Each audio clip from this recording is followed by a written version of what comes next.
Good morning, Jason Dowdey here with Weichert Realtors Tower Properties, and I'm with one of our local inspectors. This is Mr. Mark Peterson. So, Hi, I'm Mark with Total Inspections.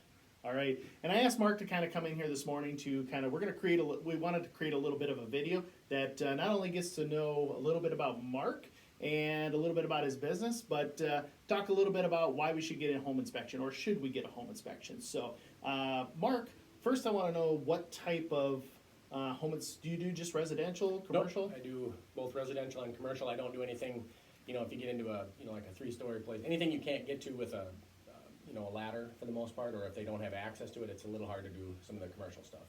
We do some drone inspections of roofs, but we try to stay away from the really large buildings. But, light commercial, anything you'd find in like downtown Willmar, or, most small towns. Okay.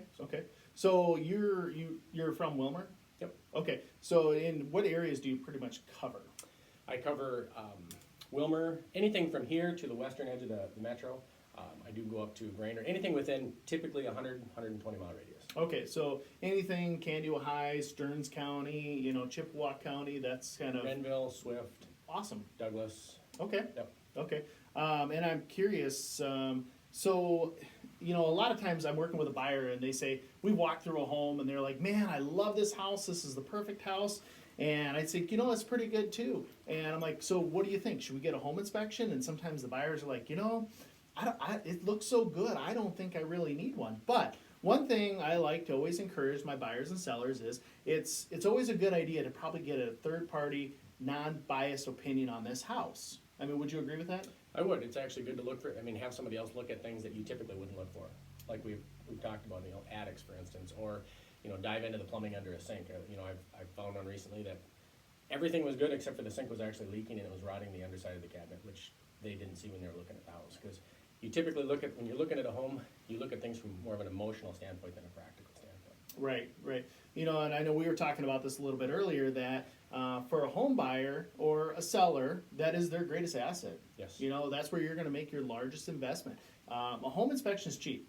If you think about it, when it comes to buying a home, this is the cheapest thing that you will spend your money, but probably the biggest decision. Yes. Would you agree? I absolutely would agree. And what we charge is a pretty small amount in the grand scheme of what it would cost. Right. What it does cost, I should say.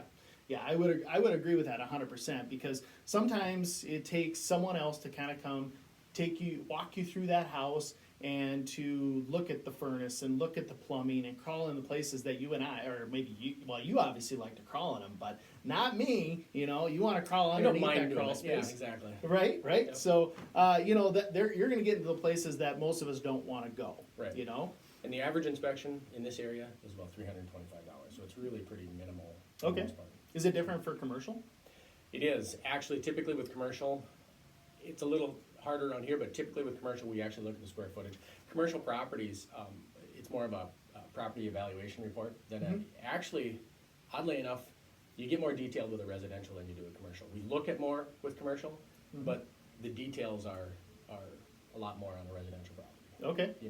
We, like on a commercial property, you can't open up electrical boxes and things like that, whereas in a residential, where it's kind of required for the most part to look inside and see what it is. On a commercial, you look at it and you try to determine the type of service that's coming in, how large the service is it adequate for the building size, but you don't start getting into, this wire isn't, on this breaker properly or anything like that. Whereas in residential, if it's a, improperly sized wire and it's on a 15 amp breaker and you're a 12 gauge wire, then you typically should call that out, so. Right. Yeah. So, for a lot of you probably don't even know what that means. But, you know what? That's why we got Mark. So he's going to, like you said, he's going to open the electrical box up. I tell you what, if that's one thing I hate. I can never get that box back on right. Yeah. It's just not my thing. But the covers typically they almost never fit right, even from the factory. That's just kind of how they Right. So, things that you're going to look for, you look at the electrical, for what you can see, right? You're going to test to find out if that bathroom outlet's grounded. So, you're going to take a look at plumbing. We look at the plumbing, we look at the, the type of plumbing. Is it, because there are some people that actually do their own, plumbing, and is it actually, is that line, can it be used with hot water systems, for instance? Is it, are the copper pipes sweat right? Is it, is it plastic, copper, PVC is probably in the plumbing, one of the biggest things is venting. Okay. Is this plumbing vented correctly? Right. Is it vented at all? Mhm. So, typically or is it leaking, or are there some leaks? Usually Right. leaks happen under tubs and traps and things like that. But prior to that, most of the time it's in pretty decent shape. Right. You know. Yeah. And the biggest, we talk about going into small places, but I think for me, when I was younger, I was the guy that would hop up on that roof, right? You must get a thrill out of it. Yeah, actually, I don't mind it. Heights have never bothered me, so for me, it's not a big deal. Once in a while, when it's a little icy, it's a little sketchy. I actually, more now than I did years ago, will say, I'm not going to go up there this time. Okay. Because there's 6 inches of snow Right. and the eaves are full of ice. Yeah. But normally, I don't mind getting up there. I find a way to get up there. Whether it's climbing up a ladder or sometimes climbing up a tree to get to there or whatever the case may be. So because honestly, your roof is one of your most important pieces. Right. Keeps you dry. It's your roof and your foundation. Those are two main components. If I spend the most time looking at anything, it would be those two things. Okay. So, Yep. Where do you think you find the biggest problems with roofs? in their attics. In the attics? Yep. Okay. Because it's one of those areas that people close off and never look at again. Right. They don't want to go up there. No. It's dusty. It's dirty. Yep. They don't know if they got a problem. A lot of times the sellers don't know that problem either. So. No, and actually, recently, I've been finding a lot of critters in attics. Yeah. Bats, mostly squirrels. Squirrels. Yes. And it makes you wonder how'd they get in there. And they can be the most damaging. Oh yeah, really? Yeah. Yeah, I suppose. Do they get into electrical and stuff like that too, or is it more No, nesting? I haven't seen that. I've seen more nesting. They tear up insulation. And honestly, probably one of the biggest issues is whether it's a bat or a mouse or a squirrel. It's their feces that tends to be a little bit of a hazard. Okay. Because it can be a respiratory issue if you start breathing in that stuff. So. Right. Okay. Very good. So let's see here. A couple other questions that I had for you is, I know. One of the things that was going to lead me to my next question is probably what's the oddest thing you ever found with a home, or the strangest thing, or the most, you were not expecting that? Well, that's kind of a tough one because I don't think I found anything overly odd. I guess I can't think of anything that I would have. So this is one Mark and I, we just recently had, he did a home inspection here in Willmar, and we were looking through the house, and this house needed a little bit of work. Do you remember that one we were over here on the northwest side? Maybe it was just recently. So we're not going to go into the address and that kind of stuff. But I remember we were looking up there, and we opened up the crawl space behind the walls, and I remember when I walked through there with the buyer, we looked at it and said, oh, it looks like you might have either a mouse problem or a bat problem, but I'm not sure. And then I remember showing up. Right? Yeah, you were there. Yeah. And of course I came toward the end, and that's usually when I like to show up. I don't like to sit there for 3 hours, and I don't encourage my buyers to sit there either. It's a kind of a waste of their time. Yep. Let Mark do his job. Does that work better for you to actually meet them toward the end? Actually I don't mind it. Whether they want to come in at the end or during the process, either way is fine. I actually do not mind having them, even if they want to hover over me and go through everything along the way, because I like, when they get the report, I like there to be no surprises. Perfect. I like them to basically, okay, yeah, we discussed this and we talked about this, and they can kind of just mull it over. So I actually would prefer that they come with me, but if they want to show up at the end, that's just fine too. Okay, perfect. So, but anyway, going back to what we're talking about, I remember opening that door and I said, hey, I pointed this out to the buyer. I said, it looks like we have mice or we have bats, and I remember, do you remember what you said?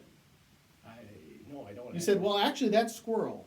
That's squirrel feces. You're looking at squirrel. I'm like, really? A squirrel in the house? Do you remember that now? Yes. Yes. And, I'm not an expert at, squirrel, bat, and, obviously now I need to learn about squirrel feces. But, it's like, okay, so obviously now we know that we need to look for squirrels. I've tried to do a little bit of homework on that, actually, because, a mouse tends to be a little smaller. Bat and squirrel looks very similar. Oftentimes bat feces can have a little bit of an iridescent quality because of the bugs that they eat. Yeah. And squirrel does not. So, there's some little things that you typically look for that. Right. So yeah. It may be a little odd, but you try to determine what's in there. Right. Yes. So. And it's interesting because that home buyer is like, I can deal with a squirrel. Or not a squirrel, excuse me. He did not know he was dealing with a squirrel, but he's like, I can deal with a mouse. I can deal with a bat. And all of a sudden you're like, hey, you got a squirrel. Squirrel? All right. So that, anyway, that's a whole nother topic. So, but yes, like I said, it was very important to actually kind of go through a home, see what's going on. So for me, that's one that comes to my mind when it comes to a home inspection. I remember there's some other ones you had this year where, we had an upstairs apartment where we had a leak, and it was in I think it was the kitchen, and it actually is leaking down into another part of the house. But anyway, so the home inspection therefore was able to save the buyer. The buyer is like, you know what, I will take that responsibility on, but at least we were able to catch it soon enough. So therefore that probably saved that buyer thousands of dollars. Yep. Okay, so it was a pretty inexpensive, fix or to get an opinion on something like that. So I mean, the other way you got to think about things is sometimes if you hire that HVAC guy to come in and go through your furnace, that's going to cost you how much? Now you want to have that plumber come in and look at the house. It's going to cost you how much? You start adding up how much those other people cost just to come in and look at home. It's expensive. Now you're not an expert in all those areas at all, right? We touch on a little bit of everything, but I by no means am an expert. And actually, I'm not afraid to defer to, if I see that there's an issue and I don't understand it, I typically will say, you need to have a plumber come and look at this. Yeah. Or you need to have an electrician actually come and kind of evaluate this a little bit further because it seems to be a little bit unsafe. Right.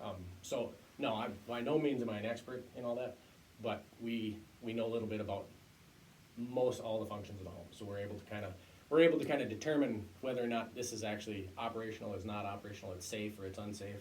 And then from there, we kind of let you guys make that judgment call as to where you want to go from there. So.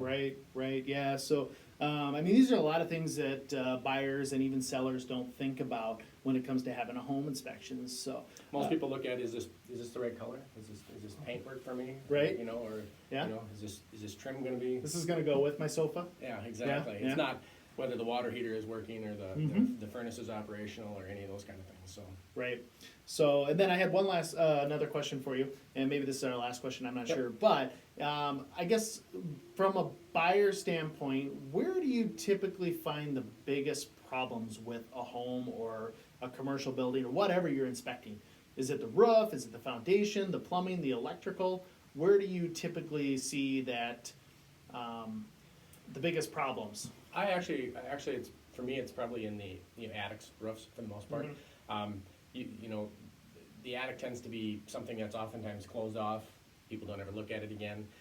They will actually, they do a remodel and they'll vent their bathroom right up into their attic. They don't really think about the fact that they're blowing all that warm air up there. That's supposed to be kind of a non-conditioned space, so it's supposed to be, cold in the winter, Right. warm in the summer. And if you blow all that warm air up there, then you're actually potentially rotting your roof rafters or your roof sheeting or any of those kind of things.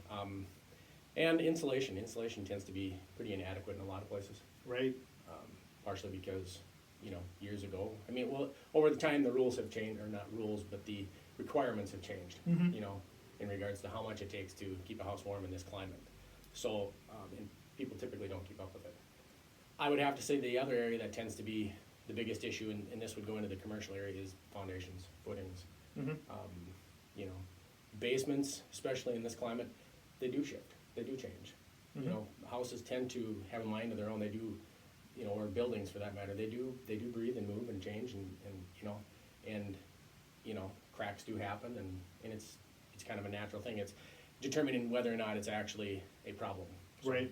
Yeah. Sometimes things can be fixed for little or nothing, or Yeah. you don't really need to worry about it. I had one here recently where there was a little bit of a bowing wall, and he was convinced that he had to have it fixed, and then he had to, get some wall anchors in there. And I was like, no, at this point in time, as long as you fix, most of the time, I would have to say, in upwards of over 60% of the time, whether it's moisture problems in a basement or, issues with, shifting foundations, all that can be fixed with good landscaping and gutters, and things like that. So it's having a lot of those peripheral items actually in place and operational that actually keeps, your home in Right. good condition. So. Right, yeah. So I guess out of all this, I would say a home inspection, for whether it's your buyer or your seller, is probably more of a home education. Would you agree? I would absolutely agree. All right. And that's kind of the approach I try to take. So. Yeah, exactly. Some people think that, I'm going to buy this house, but I'm going to have a home inspection. I'm going to make sure I can get the best deal out of it. It's probably not the right approach, people. I'm sorry. But you know what? I'm not here to tell you what you want to hear. I'm going to tell you what you need to hear. All right. So, Mark, if someone wanted to get a hold of you, do you have a cell phone number? I have my phone number. It's 320-894-7151, or you can go to my website. It's totalinspectionsmn.com. Perfect. And either give me a call or fill out the contact information. That comes right to me. So. Awesome. Well, here's what we're going to do. I'm going to take and we're going to put Mark's information on the YouTube link. And we're also going to, if you are looking to buy a home or sell a home, because you do pre-inspections before something goes on the market as well. Yep. Okay. If you're a seller and you're you want to have that done. You want to provide that value to your buyer, or you would say, what do I need to do to make my house, for someone walking in the door to feel safe? Okay. So give Mark a call. We're going to put his information in there, and so you know how to get a hold of him. Share this with a friend, a family member, someone you know that might be looking to buy a home here in the near future. This is a great little educational resource, and we appreciate you watching our video. Please like it and share it, and we'll talk to you soon. Thank you, Mark. Appreciate your time. Absolutely. And Thank you. we'll talk to you soon. All right. You guys have a great day.